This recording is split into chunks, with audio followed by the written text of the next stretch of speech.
நித்யானந்தம் பகவானின் ஒரு ஆழமான சத்தியம். வாழ்க்கையில் எல்லாருக்குமே ஒரு குறிக்கோளை நோக்கி நம்ம பயணம் பண்ணுறோம். அதாவது சில பேருக்கு பணமாகட்டும், இல்லைன்னா ஒரு லட்சியத்தை வச்சு அதை நோக்கி நம்ம ஓடிக்கிட்டே இருக்கோம். ஆனால் நம்ம எல்லாருமே ஃபஸ்ட்டு விஷயம், வாழ்க்கையில் எதுக்காக வாழ்கிறோம், அந்த நோக்கம் ஞானம் அடையணும். அந்த ஒரு விஷயத்தை நீங்கள் உங்களுடைய லட்சியமாக வச்சுட்டு வேற எது பண்ணாலுமே அதை லட்சியமாக ஃபஸ்ட்டு வச்சுட்டு அதுக்கு அடுத்தபடியாக நீங்கள் பணம் சம்பாதிக்கிறதாகட்டும், இல்லை வாழ்க்கையில் வேற என்ன விதமான லட்சியத்தை வச்சுருந்தோம், உங்களோட குறிக்கோளை அந்த ஞானத்தை முதல் படியாக வச்சுட்டீங்க அப்படின்னா வாழ்க்கையில் ஒவ்வொரு நிமிஷமும் ஆனந்தமாக வாழலாம். ஒரு ஞானத்தை நாம் உயர்ந்த குறிக்கோளாக வச்சுக்கும் போது நம்ம என்ன அடையணும்னு நினைக்கிறோமோ அதையும் அடைஞ்சிட முடியும். வாழ்க்கையில் வாழும்போதே இந்த ஞானத்தன்மையோட வாழ முடியும்.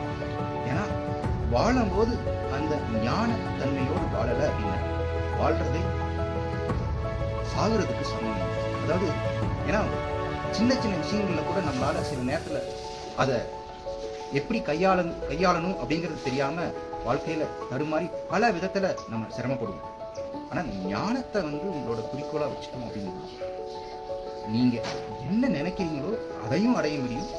வாழ்க்கையை நம்ம எதுக்காக பிறந்தோமோ அதையும் நம்மளால அடைய முடியும். அதுக்கு சுவாமியோட சத்தியங்களை கொள்வாங்க.